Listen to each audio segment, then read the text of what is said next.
මේ තියෙන අපේ කෘෂි ලිඳ වගා ලිඳ. දැන් මේකෙන් අඟල් 3 වතුර ගෙඩියකින් තමයි අපි වතුර ගන්නෙ. මේ තියෙන්නේ ඒ යන බටේ.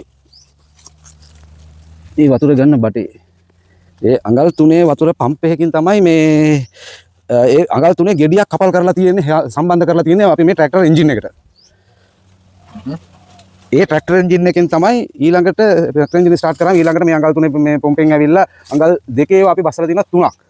බස්සලා තියෙනවා අඟල් 1කුත් තියෙනවා. දැන් පොඩි ඉන්නකෝ දැන් ඇයි ට්‍රැක්ටර් එන්ජින් පම්පයක් ගන්න අවශ්‍ය? අපිට මේ ඉලෙක්ට්‍රිසිටි නැති නිසා කරන්ට් එක නැති නිසා තමයි පවර් එක වැඩි. අපිට ඕන රේන් ගන්නයක් වුණත් කරකවන්න පුළුවන්. රේන් ගන්නයක් වුණත් මේ පාවිච්චි කරන්න පුළුවන් මේ ඒතර ප්‍රෙෂර්. පැත්තෙන් අර මේ ලෑන්ඩ් මාස්ටර් එන්ජින් එකක් අරගෙන ඒ ලෑන්ඩ් මාස්ටර් එන්ජින් එකේ මේ පැත්තේ පුලියට මේ පැත්තෙන් මේ ගෙඩියේ මේ පුලියට බෙල්ට් එක දාලා තද කරනවා. බෙල්ට් එක දාලා සම්බන්ධ කරගන්න එකයි කරන්නේ. ඉස්සරහින් ඉතින් මේ ස්ටෑන්ඩ් එකක් හදා ගන්න ඕනේ අපි මේ එන්ජින් එකට. මේ එන්ජින් එකේ චෙසි එකට මේ පම්ප් එකට ස්ටෑන්ඩ් එකක් හදා ගන්න ඕනේ මේ වතුර ගෙඩියට. ඊළඟට ඒක ඇන වලින් සම්බන්ධ කරගන්න ඕනේ මේ චෙසියට. ට්‍රැක්ටර් එන්ජින් එකේ චෙසියට.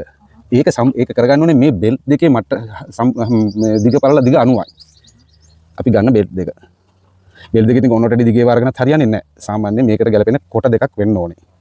වැඩේ කරගන්න පුළුවන් වෙන්න මේකේ පොඩි ස්පේස් එකක් තියෙන්න ඕනේ එන්ජින් එකයි මේකයි අතරේ. ඊළඟට කරන්නේ මේ නට් එකට වතුර පුරව ගන්න. දැන් අපේ මේ ෆුට් වැල් එකේ වතුර පොඩි ලීක් එකක් තියෙනවා. ඒක නිසා මේ වතුර පොඩ්ඩක් මේකට දාන්න වෙනවා. නැත්තම් මේක එහෙම නෑ ෆුට් වැල් එක හොඳයි නම් අතනින් මේ වතුර බහින්නේ නෑ ෆුට් වැල් එකෙන්.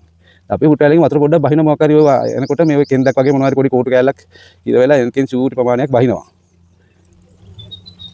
මේ වතුර ගෙඩියට වතුර පිරවලා තමයි ඔන්න දැන් පිරුණා. පොඩි ප්‍රමාණයක් තමයි අඩු වෙලා තිබ්බේ.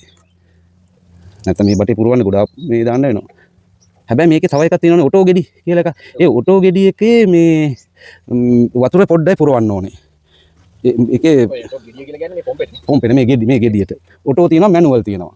දැන් මේක මැනුවල් එකක්. අපි ඉස්සෙල්ලා තිබුණා ඔටෝ එකක්. ඒකේ මෙච්චර පවර්ෆුල් නෑ වතුර මේ ප්‍රමාණය. මේකේ හොඳ පවර්ෆුල්. දැන් ඊට පස්සේ එන්ජින් එක ස්ටාර්ට් කරන එකයි කරන්නේ අපි.